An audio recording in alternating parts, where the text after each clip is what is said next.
Welcome back to the Vanderpod, the bookish and belletristic podcast of Bandersnatch Books. We're a small press publisher of treasures found off the beaten path for lovers of all that is good, true, and beautiful. I'm Carolyn Claire Givens, your host, and today I'm talking with Maile and Shawn Smucker about the life of independent booksellers. Maile and Shawn, welcome to the Vanderpod. Oh, thank you. Yeah, thanks, Carrie. Good to be here. It's so great to have you guys. I love that we get to have you on our podcast because I first encountered you as writers. I knew you as podcasters. I knew you as speakers at events and things. And like you were way too cool for me. And I mean, not that you said that, but that was what was in my head.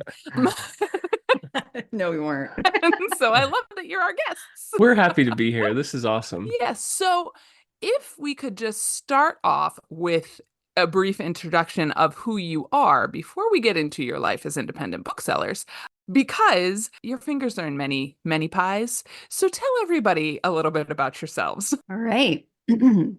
So where how do we start? I guess, well, Shawn is a full-time ghostwriter, co-writer, and he's been doing that for a number of years.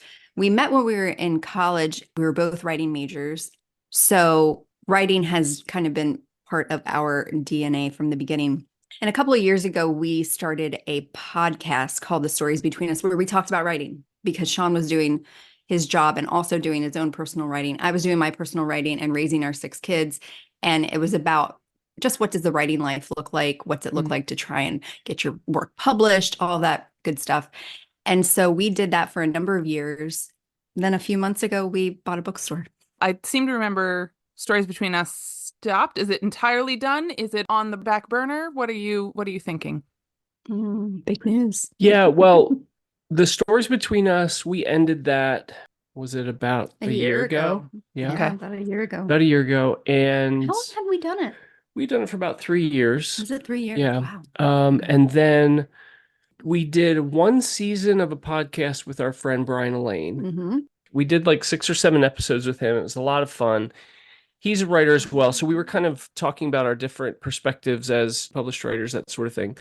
And then we are going to start a podcast around the bookstore. Oh, cool. But we just haven't, we don't have a spare second right now. Right. So, In the weeks to come. Yes. There will be months. something in months, maybe months. We'll see. Definitely. I don't know.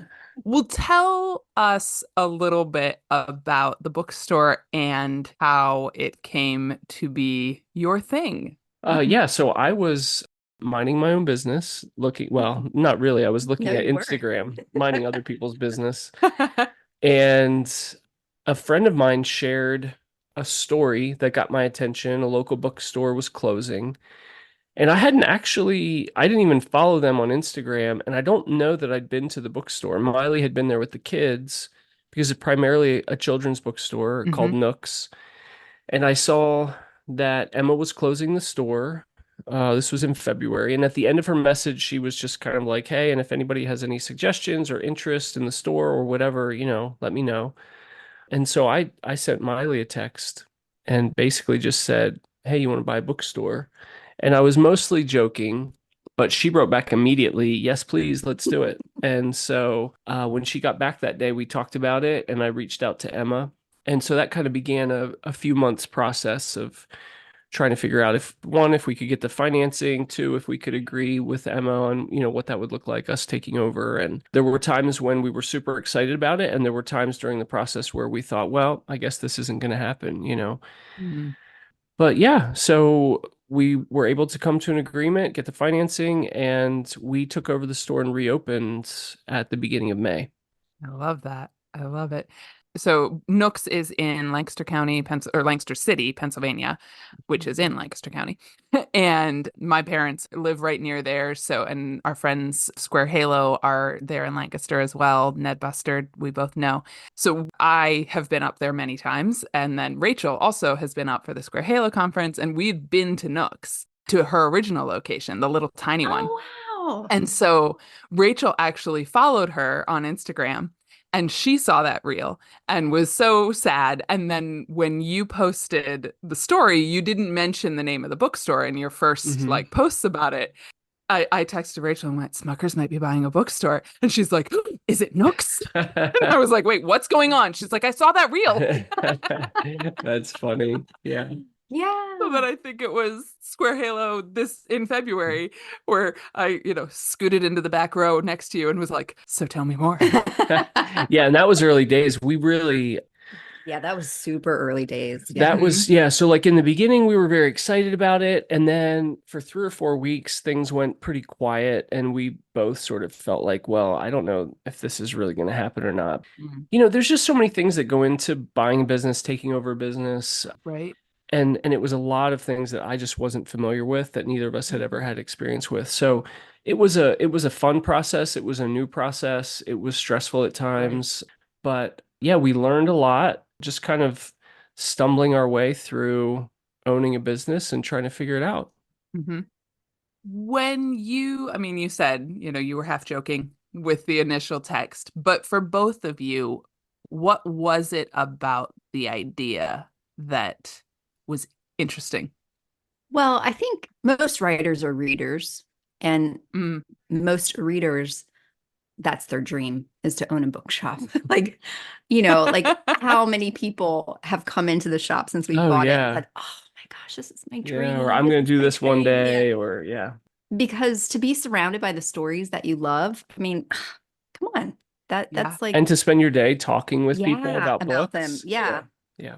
I mean, Right. that's just that part of it was just kind of a dream. I mean, a dream come true, as like cliche as that is, but it really was. Like, it was just a dream that we had that was so high up in the sky that it was like, yeah, it'd be awesome one day, Mhm. maybe in another life, or I don't, like, it just didn't ever seem truly possible to do that. Right. And the timing isn't how we would have chosen as far as like where we're at in life. We've got two Yeah, kids in right. college, two kids in high school, two kids in elementary school. Yeah. It's everything is super busy. Right. My work is very busy. But on the other hand, I was definitely at a point in life where I had homeschooled for 10 years and all of our kids had finally all gone to school. I was in my second year of being like a stay-at-home mom without a job. Our first year we had started an online writing community called The Stories Between Us.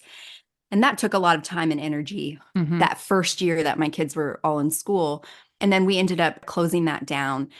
And then I had spent the better part of like the end of 2023 and the beginning of 2024 just kind of, seriously, I have no idea what I'm going to do with myself. And you had a book in limbo Right. at the time. Had a middle grade book that was being considered by a publishing company, and I wasn't really sure what was going to happen with that. And I was like, I just don't even know what to do with myself. I mean, you can only like vacuum the Right. house so many times, and I was writing, but I was also just feeling really, really adrift. I felt Mhm. unmoored. So this Mhm. came for me at a time when I felt like, oh, I do need something. And this I could do. Because I played out a lot of scenarios in my head. Well, if I went and worked at the school, maybe I could do this. And so there were a couple of different opportunities that were out there, Mhm. but I thought, and Yeah. I'm so Yeah. grateful that I have the privilege of choosing that. I know not everybody does, Right. but then when I started to kind of try on the idea of going to a bookstore every day and selling books, I was like, "Oh, yeah, I could do that. I could definitely Yeah. do that." Yeah. So in some ways it came at a really difficult time for our Hmm. family, but I feel like it came for me personally at a really great time. Yeah. Yeah. So speaking of selling books, a few weeks ago, I was in Banff National Park up in Canada.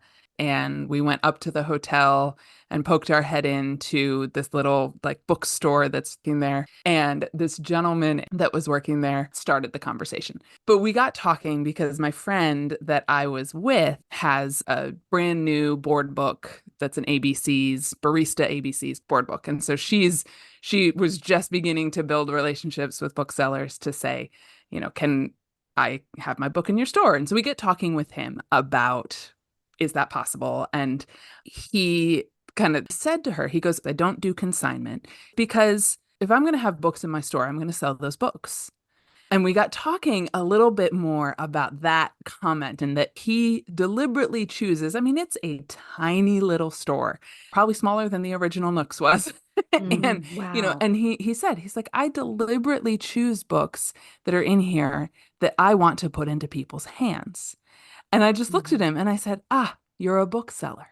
You're not just a bookstore owner. You are a bookseller. And it makes me think of, I mean, Kathleen Kelly is the ultimate bookseller from You've Got Mail. But I always remember at the end of that movie when she has shut down her bookstore and one of her employees goes to work for the big company, Fox Books, and he's like killing it because he's a bookseller and he was trained by her as a bookseller. So how does that strike you? What pushback do you have? All of those things.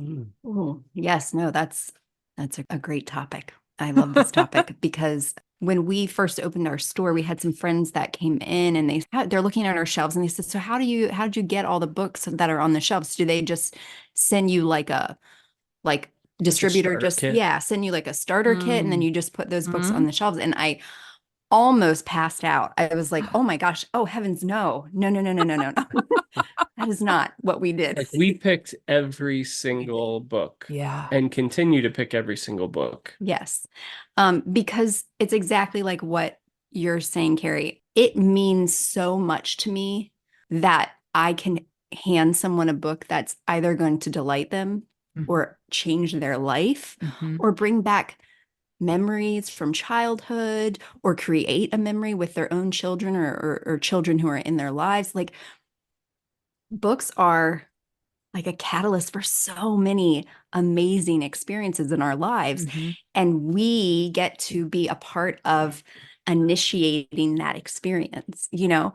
So for me, that I love at the end of a week to look when we go to order and I go back and I look at what sold that week. And it just like fills my soul to think, oh my gosh, all of these amazing stories are in new hands. Mm-hmm. Wow. I it's so much more than just a transaction. Right. You know, it is for me. It is. And we were talking with a fellow bookstore owner, bookseller who lives in York, and he was saying that, when he first opened his store, he kind of went about it the way that a lot of bookstores do. And that is you find out what's new, you talk to your reps from the different publishing houses, Mm-hmm. and then you take a case of books, from them. And then if something doesn't sell, you send back a case a month later or Right. whatever. And he was just telling us that just doesn't work for him, and we were telling him that we were determined from the beginning not to do that because we want to sell books that we love. And as we've started to expand what we have to offer, we have some trusted friends who refer books to us because we just can't read everything. Right. And so, people who we know have good taste or taste that we appreciate, we'll take recommendations from them and stock the store with those books. And even customers who come in and you say, I ask almost every single customer that comes in, what's something that you're reading right now that you loved or that you love or something that you would recommend to other people? And I write down the names of the stories that people are super excited about. Mhm. Interesting. Like when they say, Yeah. oh my gosh, like I loved this book. And then they tell me the title. I'm like, all right, I'm gonna check it out. Yeah. Mhm. Yeah. And it's amazing. A lot of people will leave the store or come to us before they leave and say, "Wow, this is really well curated." And I think that's our goal. Like we see it as a space to curate books and to hand pick books and not necessarily as just like a book warehouse or a place where books are just coming through from the publisher to the bookstore to the buyer. We really want to curate the selection, and I think we've been able to do that, and I think people are noticing that.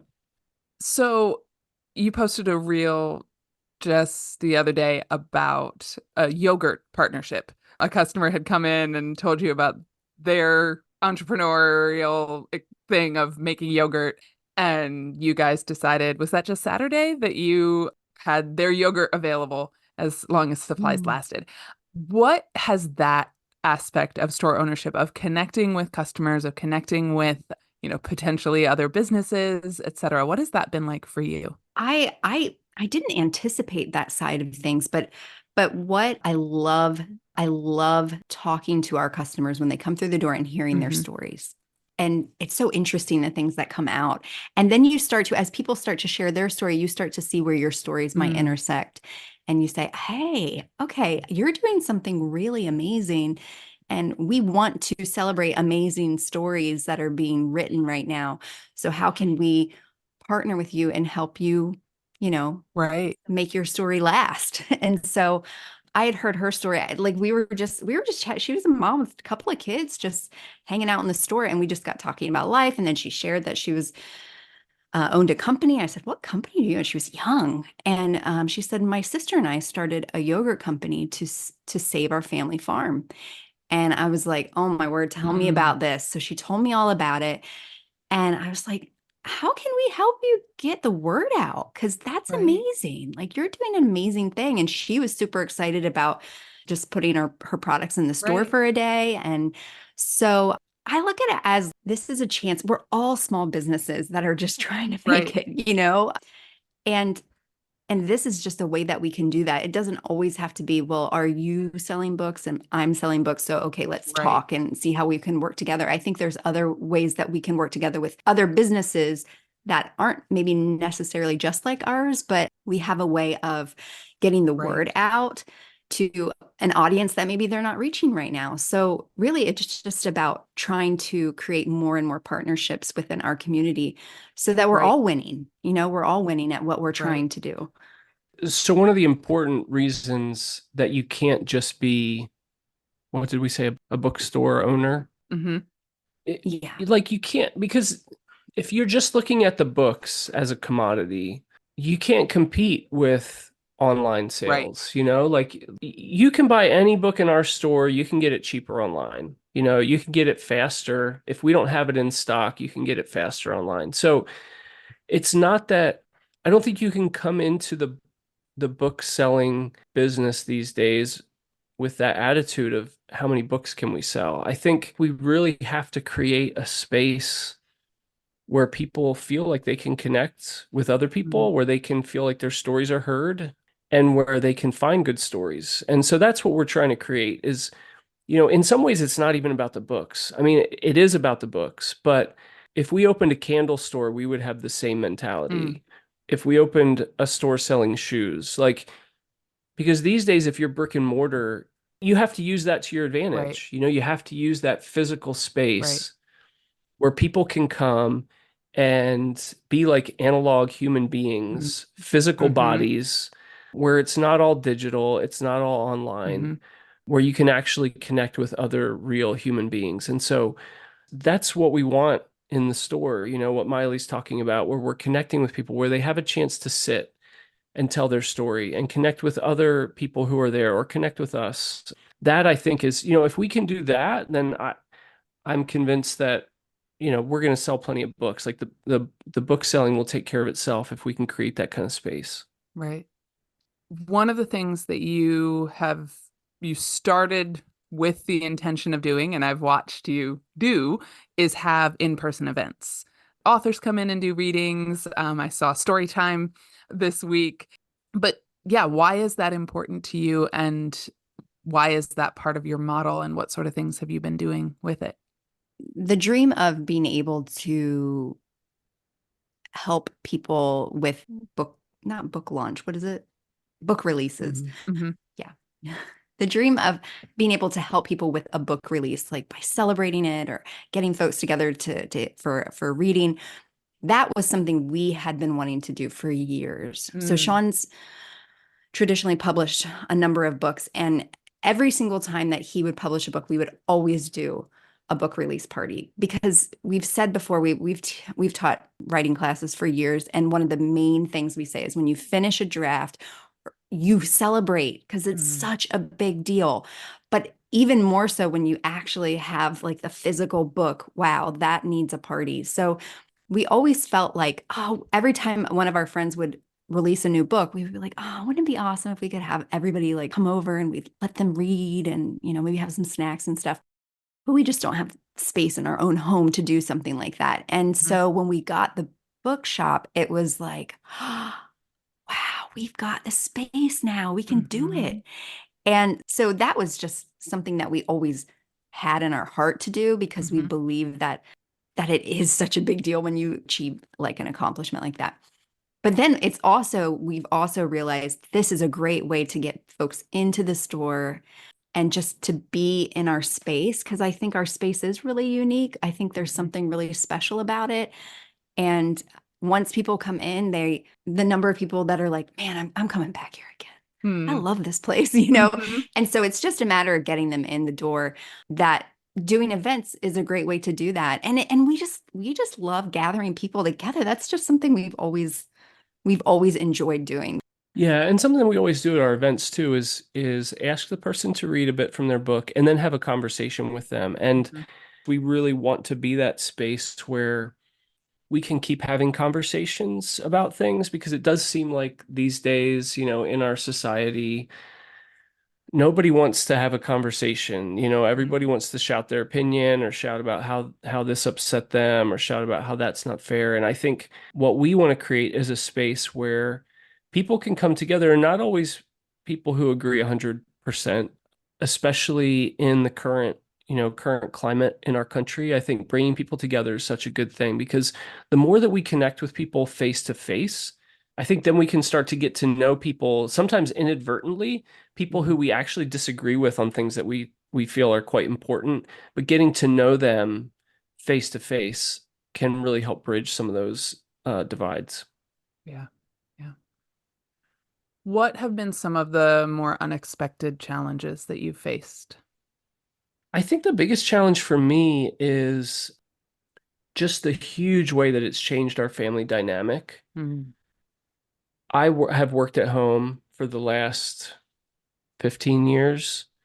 So, for the last 15 years, we have both been home Mhm. 90% of the time. And so starting this business, one of the real challenges is we do still have two small kids and trying to figure out how to run this thing that doesn't cause a complete disruption Right. in their lives and in the rest of the lives of the kids as well, the other kids. So I think for me that's been the biggest challenge. And we're only 8 or 9 weeks in, 10 weeks in. So I think we're starting to see, we're settling into what our current sales are and what that allows us to do and starting to consider, do we need to bring somebody in a day a week, and what are we going to do about Sundays because we really like going to church together as a family, but Sundays are a great day to be open to. So I think it's, for me, the biggest challenges are trying to navigate this as a family and Mhm. figuring out how we can make it work. We have businesses and have had businesses for years at some state fairs where we do concessions, Mm. and with those, you just work super hard for like 5 weeks and then it's done. Right. And I think when we first opened the bookstore,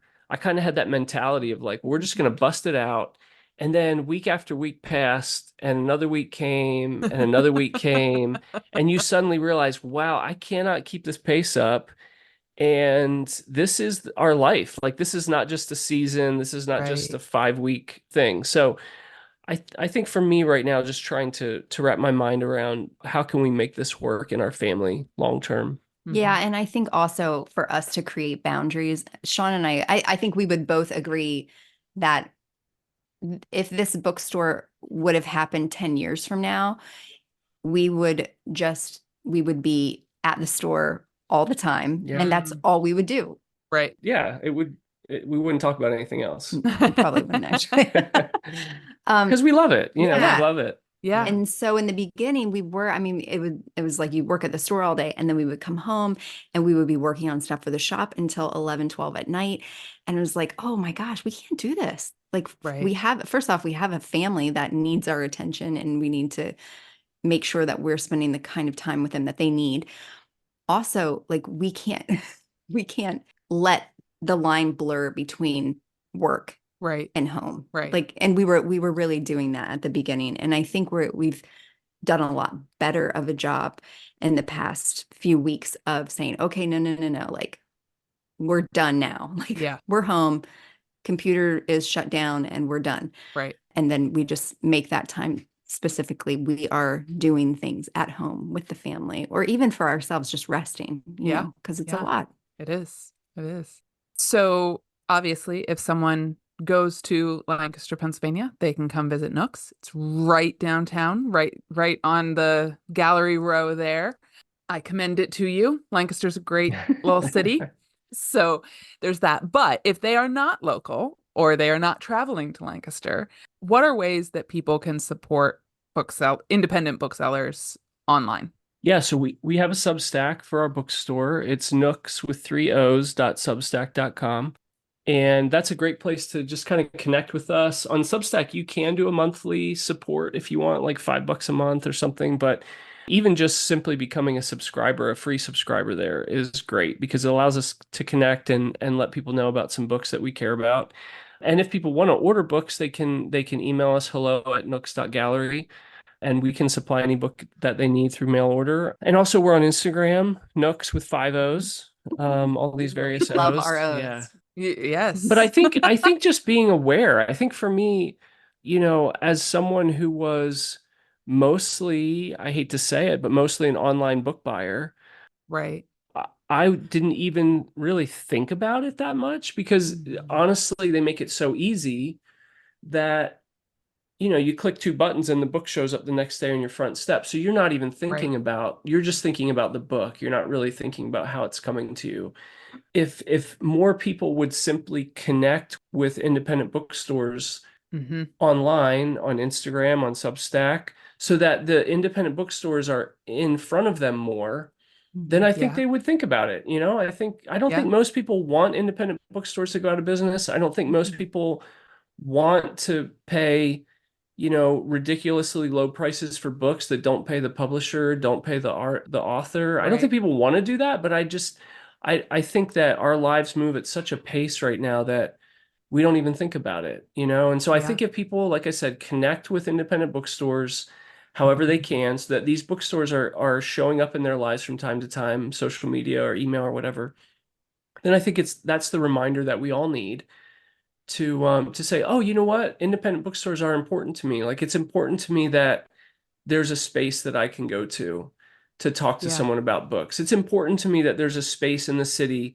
that's having book clubs for kids. It's important to me Hmm. that there's a space in the city, that's inviting teachers in and getting books into the hands of teachers at a discounted rate. Hmm. Like, I think that if people understood everything that independent bookstores do, then I Mm. think that they would make more time for them and they would direct their business that way. But I think, like I said, a lot of times we're just not even thinking about it.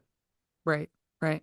We've got here in the Charlotte area in Concord, Goldberry Books, which is owned by David Kern. And they've had, since the beginning of the year, major construction on Main Street in Concord.